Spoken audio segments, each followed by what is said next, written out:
Hello hi guys, అందరికీ నమస్తే. నేను మళ్ళీ ప్రొద్దున చేనులకు వచ్చిన మొక్కజొన్న చేనులకు. ఎందుకంటే చిలుకలు బాగా వెళ్తాయి, వాటి గురించి చేనులకు వచ్చాడు. మళ్ళీ ఓలా ఇంటికాడ ఆగుంటుంది, పాలు విండాలా, వాటికి మేతలు వేయాలి, మన పనులు మనం చేసుకోబడుతుంది. రెగ్యులర్ కంటిన్యూ రానే పడుతుంది. మార్నింగ్ 6 గంటలకు 5:30కి వచ్చేస్తా. మొక్కజొన్న అయితే మంచిగా వచ్చింది. నిన్న మార్నింగ్ కొద్దిగా వర్షం పడ్డది, మరి నిన్న డే మొత్తం లేకుండా, నైట్ లేకుండా. అయితే వెదర్ ఇంచుమించు క్లియర్ అని ఉంది. ఆకాశంలో మొత్తం మేఘాలే ఉన్నాయి, కానీ నేటోల మబ్బులు లేవు. ఇవాళ గుట్టలు క్లియర్గా కనబడుతున్నాయి.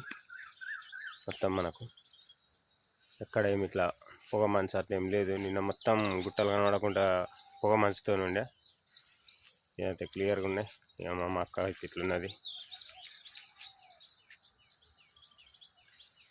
ఇది మా అక్క. ఇప్పటికైతే మొత్తానికి సూపర్గా ఉంది.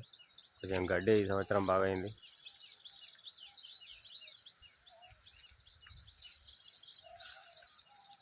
స్ప్రే చేసేస్తే ఒకసారి కొద్దిగా పురుగు ఉంది, స్ప్రే చేసేసినట్టే మన పని కూడా అయిపోయినట్టే. కావాలి చేసుకోవడమే. చిలుకలు పందులు రాకుండా చూసుకోవడం అదొక్కటి ఇబ్బంది. బాయ్. లైక్ సబ్స్క్రైబ్ చేసుకోండి, కామెంట్ పెట్టండి. Thank you.